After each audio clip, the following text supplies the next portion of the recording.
बाप डायरेक्शन देते हैं कि मुझे याद करो तो पाप भस्म हो जाए। यहाँ तो याद की बात है, आशीर्वाद की बात नहीं है। आशीर्वाद भक्ति मार्ग में होता है। गुरु लोग आशीर्वाद करते हैं, बाप कहते हैं मैं आशीर्वाद नहीं करता हूँ, मैं तो रास्ता बताता हूँ कि मुझे याद करेंगे तो स्वतः ही आशीर्वाद मिल जाएगा। मुझे बुलाते हैं पतित से पावन बनाने के लिए,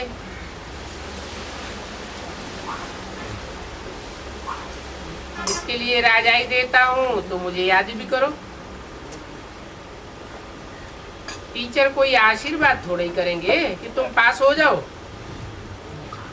आशीर्वाद करने से पास हो जाए फिर कोई पढ़ाई ना पढ़े।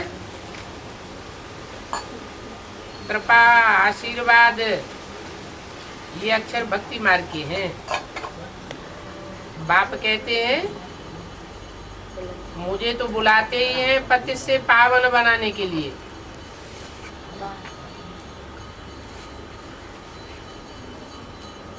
और इसके लिए राजाई देता हूँ। टीचर कोई आशीर्वाद थोड़ा ही करेंगे कि तुम पास हो जाओ। ये सब अक्षर फालतू है। कृपा कोई होती नहीं है। यहाँ तो हर बात में पुरुषार्थ चलता है। सन्यासियों से तो वर्षा मिलता नहीं है। वर्षा मिलता है एक तो हद के बाप से हद का वर्षा, और बेहद के बाप से बेहद का वर्षा। तुम जानते हो कि तुमको निश्चय है कि हम बेहद के बाप से पढ़ रहे हैं। आधा कल्प इसी बाप को याद किया जाता है। तो इसमें आशीर्वाद कृपा की कोई बात नहीं है। लौकिक बाप तो है पतित, वो पतित पने का ही वर्षा देंगे। और ये बाप तो आते हैं पति से पावन बनाने के लिए। तो अब याद करना बच्चों का काम है। याद से ही तमो से सतो बनते हैं, और तमो से सतो बनने में मेहनत है। मेहनत बिना तो कुछ होता भी नहीं है। बच्चे जो आधा कल्प से देह अभिमानी रहे हैं, तो अब उन्हें देही अभिमानी बनाया जाता है। तो प्रैक्टिस कराई जाती है कि 63 जन्म देह को याद करने की प्रैक्टिस पड़ी। अब एक जन्म में आत्मा को याद करने की प्रैक्टिस करो। तो कहते हैं चलते फिरते व्याप को याद करो। ये मूल बात है। बाप खुद कहते हैं मैंने सारी इसी बात में,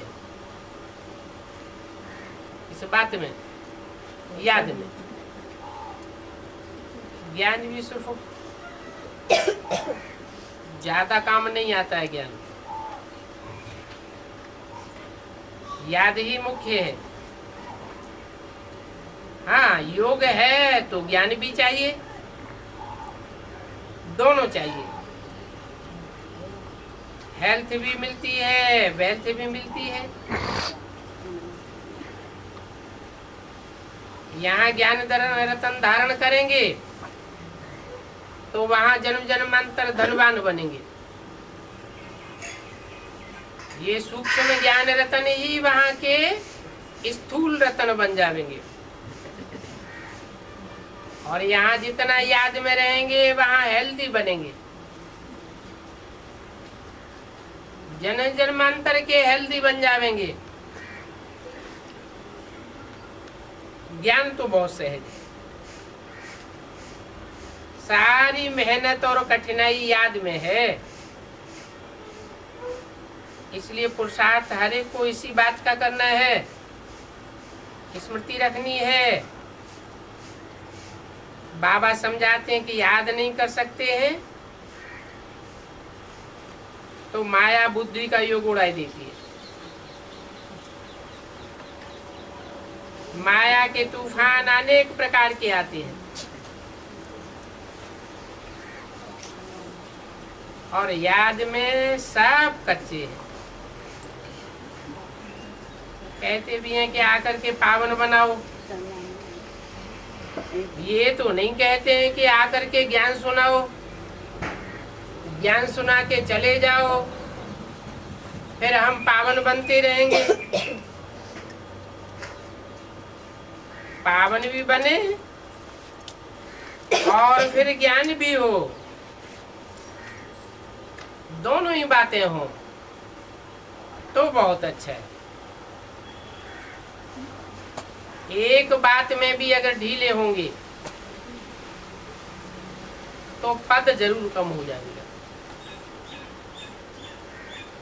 तो याद चाहिए और याद के लिए ज्ञान भी चाहिए, इसकी ही प्रैक्टिस चाहिए। रावण ने तुमको देह अभिमानी बनाया, देही अभिमानी बने बिना और विकार नहीं टूटेंगे। योग में रहने बिना चाल भी कब नहीं सुधरेगी।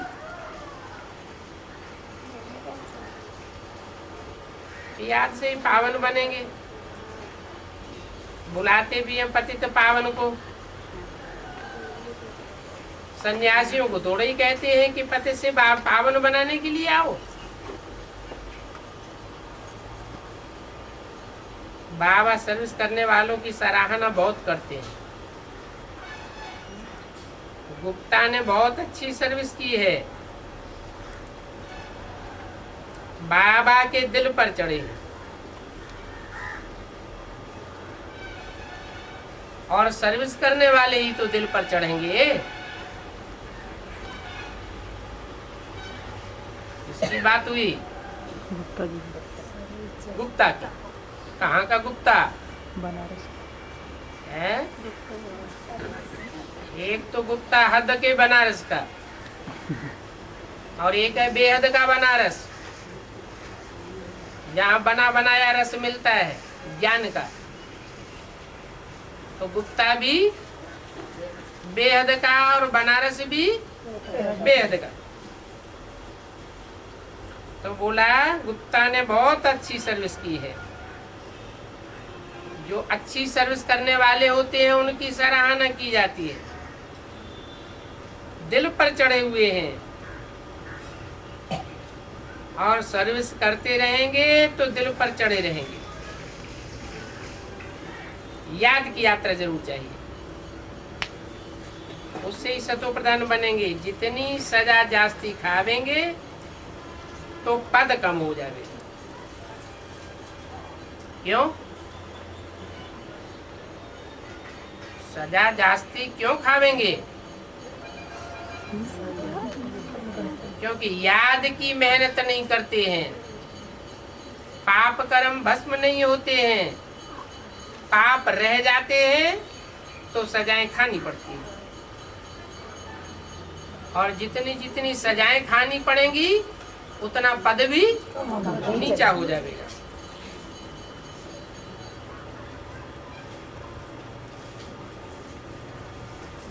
इसको कहा जाता है घाटा।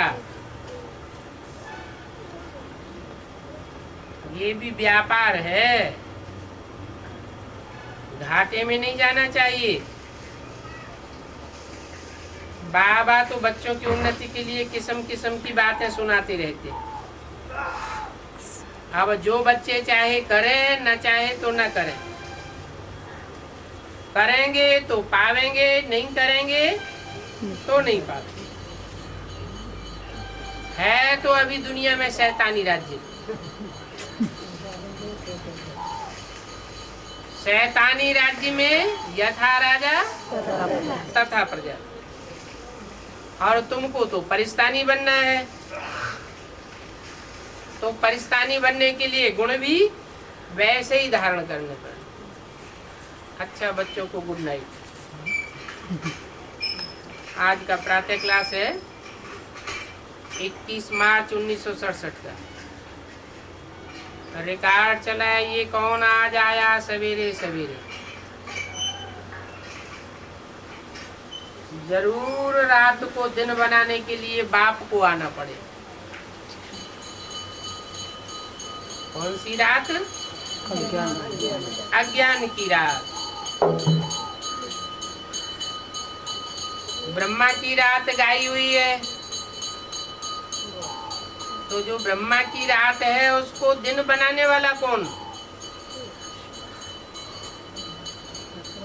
ब्रह्मा साकार में है। साकार को समझाने वाला भी कैसा चाहिए? साकार चाहिए। तो ब्रह्मा की रात को दिन बनाने वाला जरूर बेहद की सृष्टि का बाप है। बेहद के दो बाप हैं, एक निराकार और दूसरा साकार। और आना भी संगम पर पड़े। अभी तो बच्चे जानते हैं कि बाप आया हुआ है।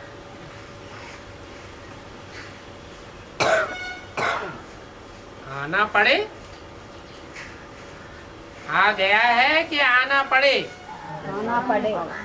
आना पड़े। ये आ गया है। कौन आ गया है? बाप बिंदु बिंदु आत्माओं का बाप आ गया है। यह बिंदु बिंदु आत्माओं का बाप जिस मुकर्रर रथ में प्रवेश करता है वो बच्चों की नजरों में आ गया है। और परमानेंट आ गया है या अभी अभी आया अभी अभी उड़ गया? परमानेंट आ गया है। अनिश्चय बुद्धि बच्चे तो नहीं बनते हैं। माया वायलोरा तो नहीं डालती है,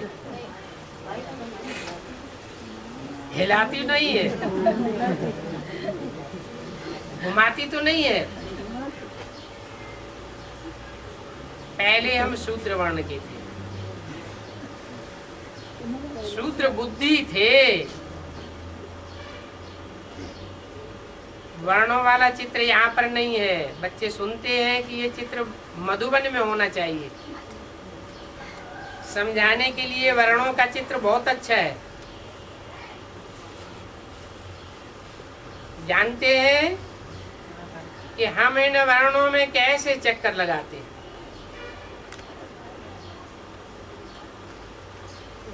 जो सेंसिबल बच्चे हैं वो जानते हैं कि मधुबन में ये चित्र नहीं है तो भेज देना चाहिए। मुख्य चित्र है। बच्चे जानते हैं कि अभी हमको परमपिता परमात्मा ने शूद्र से आकर के ब्राह्मण बनाया है।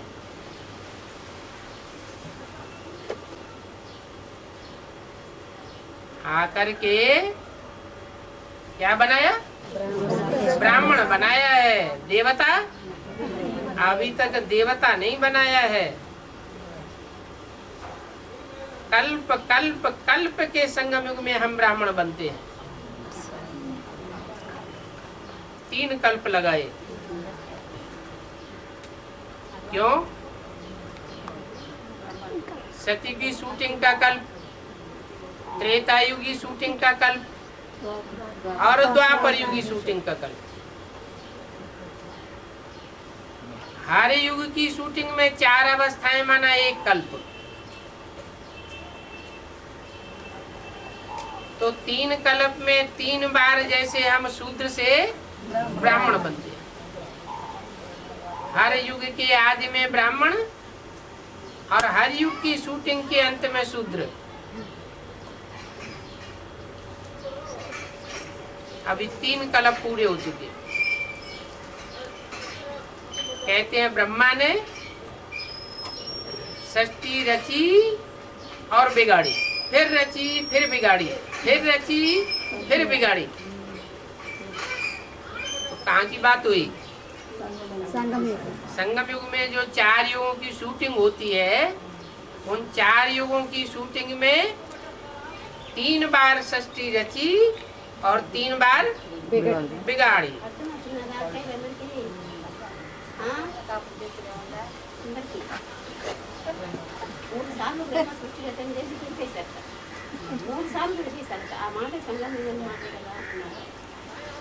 तो अभी हमको पता पड़ा है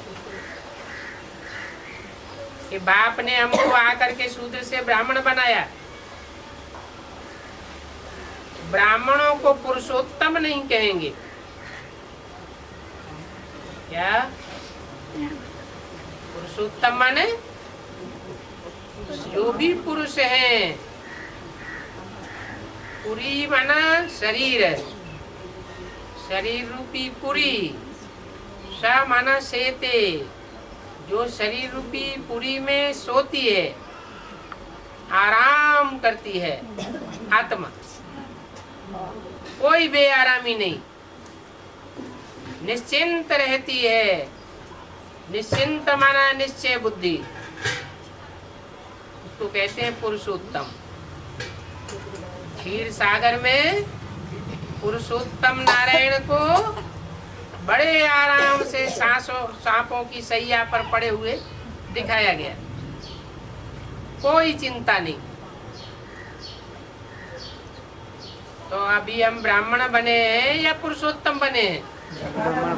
ब्राह्मण बने। अवस्थाएं ऊपर नीचे होती रहती है, कोई न कोई चिंताएं बीच बीच में खाती रहती है। तो अभी हम ब्राह्मण बने हैं, पुरुषोत्तम नहीं बने।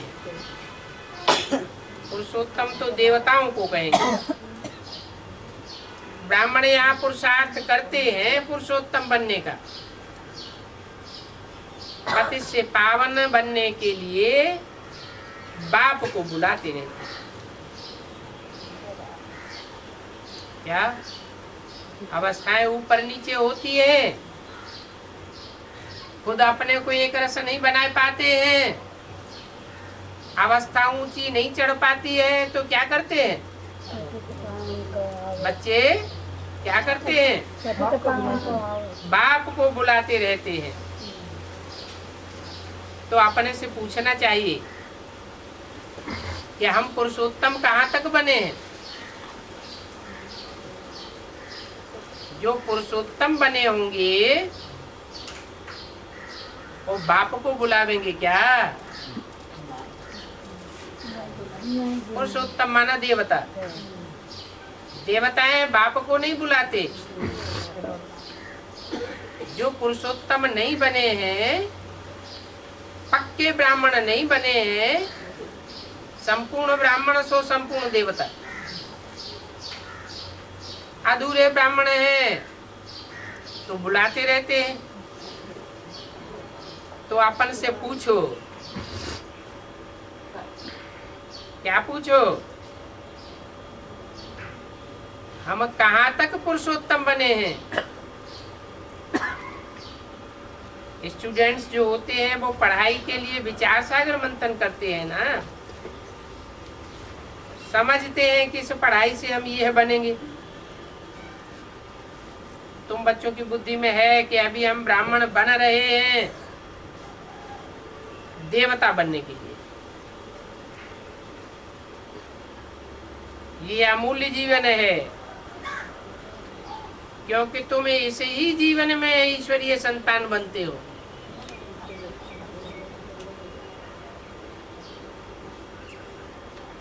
ईश्वर तुमको राजयोग सिखाए रहे हैं,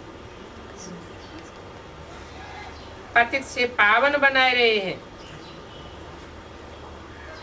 पावन देवता तुम्हें बनना है ना।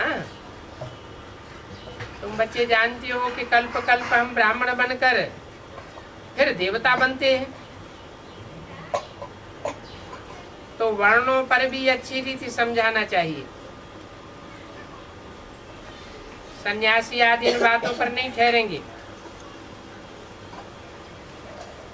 बाकी 84 जन्मों का हिसाब समझ सकते हैं, और ये भी समझ सकते हैं कि हम सन्यास धर्म वाले 84 जन्म नहीं लेते। जब से शंकराचार्य आए द्वापर के अंत में, तब से सन्यास धर्म शुरू हुआ। तो 84 जन्म लेने की बात ही नहीं। इस्लामी बौद्धी आदि भी समझेंगे कि हम भी 84 जन्म नहीं लेते, हाँ पुनर्जन्म लेते हैं, परंतु कम जन्म लेते हैं। तुम्हारे समझाने से वो झट समझ जावे। उन दूसरे धर्म वालों को झाड़ के चित्त पर समझाना चाहिए, तो उनकी जल्दी बुद्धि में बैठेगा। समझाने की युक्ति चाहिए। तुम बच्चे यहाँ सन्मुख बैठे हो तो बाबा बुद्धि को रिफ्रेश करते रहते हैं, और जो सन्मुख बैठकर नहीं सुनते हैं, टैप रिकॉर्डर से सुनते हैं, कागज की मुरली से सुनते हैं, तो उनकी बुद्धि उतनी रिफ्रेश नहीं होती है।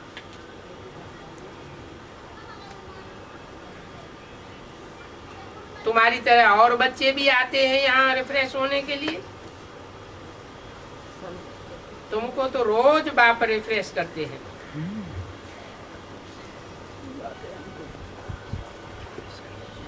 ये ऐसी ऐसी धारणाएं करो, बुद्धि में यही ख्यालात चलती रहे कि हम कैसे 84 जन्म लेते हैं, फिर कैसे कैसे शुद्ध से ब्राह्मण बनते हैं। ब्रह्मा की संतान माना ब्राह्मण। अब ब्राह्मण कहाँ से आवे? बाप बैठ समझाते हैं कि हम ही आकर के दादा का नाम ब्रह्मा रखते हैं। ये जो भी ब्रह्मा कुमार कुमारी हैं, वो सब फैमिली हो गई, तो जरूर एडाप्टेड हो गए। और कौन एडाप्ट करता है? ब्रह्मा द्वारा एडाप्ट करते हैं। एडाप्ट कौन करता है? बाप। बाप तो बिंदु बिंदु आत्माओं का बाप है, वो एडाप्ट कैसे करता है? लौकिक में भी बच्चे को गोद लेते हैं, कोई और का बच्चा गोद लिया जाता है, तो बाप बच्चे को गोद ले करके माँ के गोद में डालते हैं, तो कहते हैं एडॉप्शन हुआ।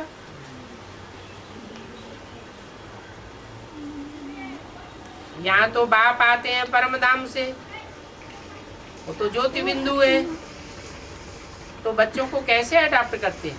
ब्रह्मा द्वारा। पहले प्रजापिता के तन में प्रवेश करते हैं और प्रजापिता के द्वारा बच्चों को अडॉप्ट करते हैं। तो उनको बाप ही कहा जाता है जो अडॉप्ट करते हैं, उनको दादा नहीं कहा जाता है। बाप को बाप ही कहा जाता है। मिल्कियत बाप से मिलती है, कोई नाना चाचा मामा काका बरादरी वालों से नहीं मिलती।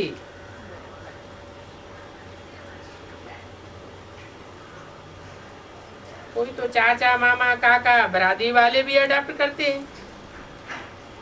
जैसे बाबा ने सुनाया था कि एक बच्ची किचरे के डब्बे में पड़ी थी, वो कोई ने उठा करके कोई को गोद में दे दी, क्योंकि उनको अपना बच्चा नहीं था। तो बच्ची जिनकी गोद में गई तो उन्हीं को माँ बाप कहने लग पड़ी। यहाँ तो बेहद की बात है।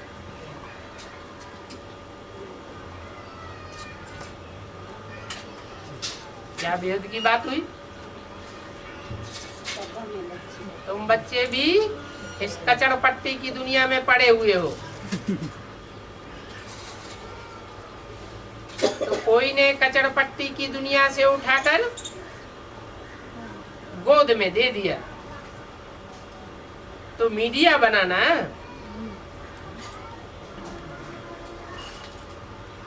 ये विषय वैतरणी नदी में पड़े हुए थे। वैश्यालय में किचड़ा ही तो होता है। कितने गंदे बने हुए पड़े थे। ड्रामा अनुसार बाप ने आकर इस किचड़े के डब्बे से निकाला और तुमको अडॉप्ट किया। तमो प्रधान को किचड़ा ही तो कहेंगे। आसुरी गुण वाले मनुष्य है ना।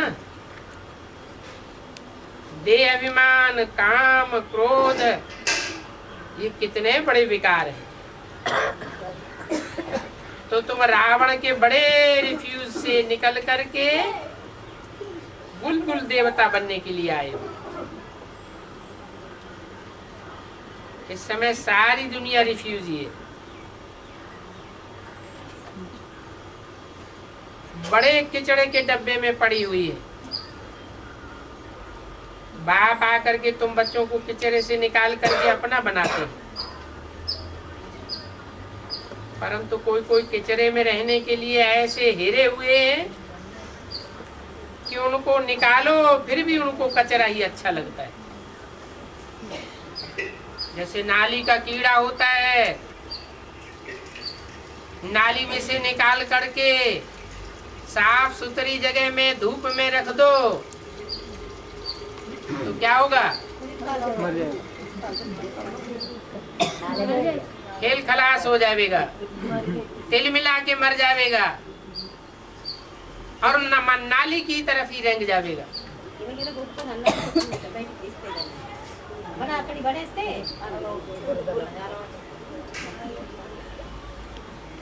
तो ऐसे हिरे हुए हैं किचरे में, जो निकालो फिर भी उनको किचरा ही अच्छा लगता है।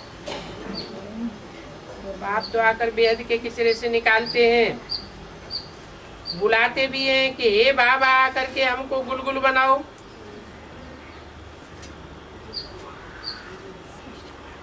कांटों के जंगल से निकाल करके फूल बनाओ।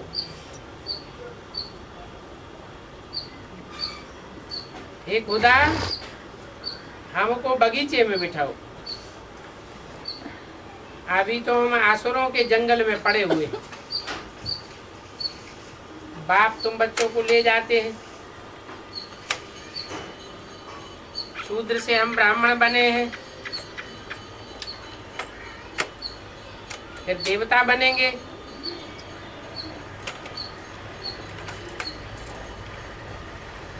ये देवताओं की राजधानी बनती है। ब्राह्मणों की तो कोई राजधानी होती नहीं है।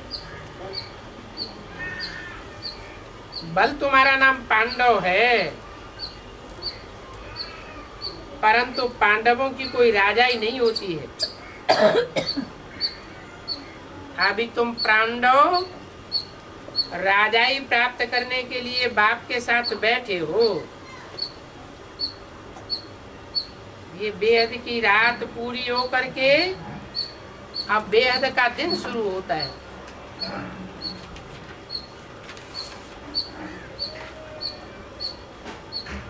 21-3-67 की वाणी का दूसरा वेद। तो जो बेहद का दिन सवेरा शुरू होता है, तो अभी कौन आया है सवेरे सवेरे? आते हैं रात को बिठा करके दिन बनाने के लिए, स्वर्ग की स्थापना और नरक का विनाश कराने के लिए।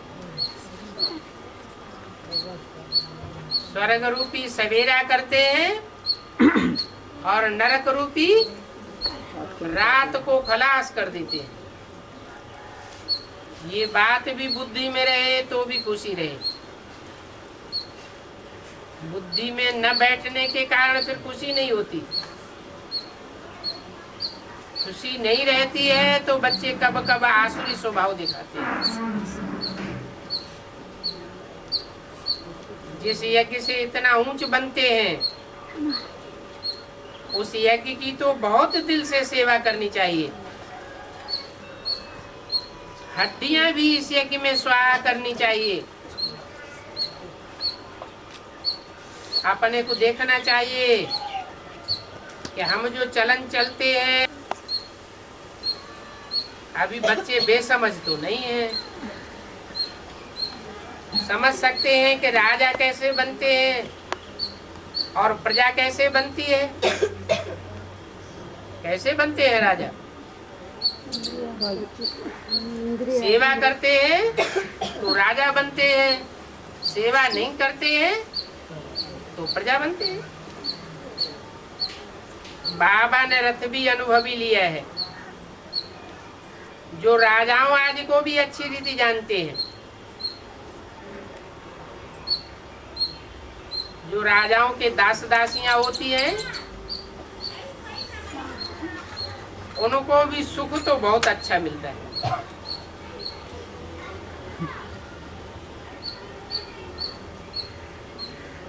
क्योंकि वो तो राजाओं रानियों के साथ ही रहती है, परंतु कहलाती है दासी। जो राजा रानी खावेंगे वो दास दासी को भी मिलेगा।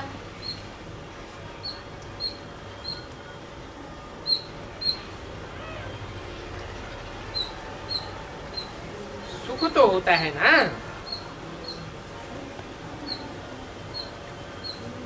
जो राजा रानी के घर में खाने को मिलेगा वो प्रजा वालों के यहाँ थोड़ा ही मिलेगा। दासियों में भी नंबरवार होती है, कोई तो श्रृंगार करने वाली होती है, कोई बच्चों को संभाल करने वाली होती है, कोई फिर झाड़ू आदि लगाने वाली होती है। इस नरक की दुनिया के राजाओं को ही इतनी दास दासियां थी, तो वहां तो कितनी ढेर होंगी।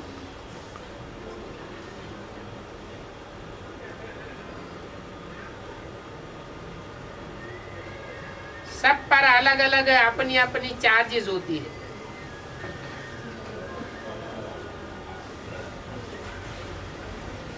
अपना अपना डिपार्टमेंट होता है।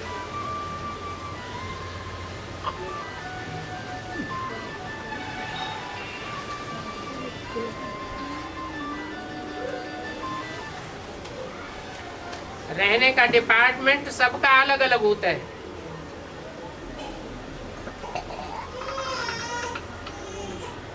जैसे कि क्वार्टर्स में सर्वेंट रहते हैं,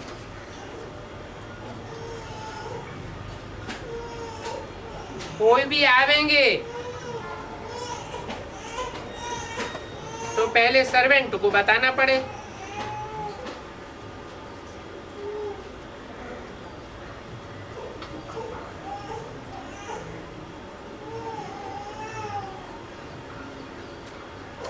अंदर आवेंगे जरूर, परंतु रहना तो सर्वेंट्स क्वार्टर में ही होगा ना। तो बाप अच्छी रीति समझाते हैं कि अभी अपने पर ही रहम करो, नहीं तो दास दासियों में सब रहना पड़ेगा।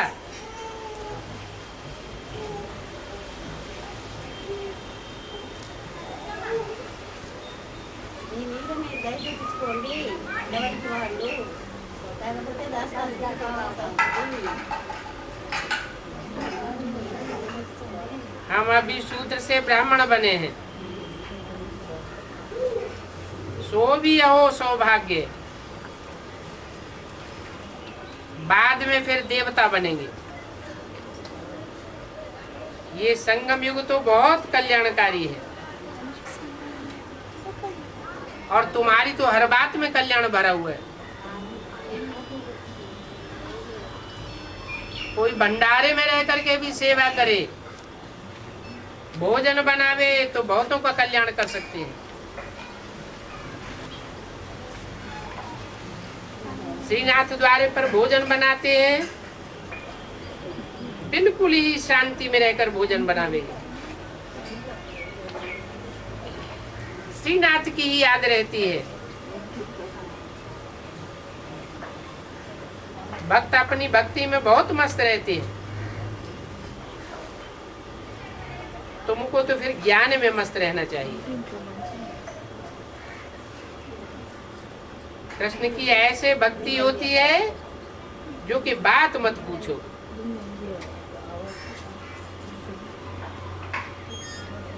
वृंदावन में 2 बच्चियां पूरी भक्त हैं।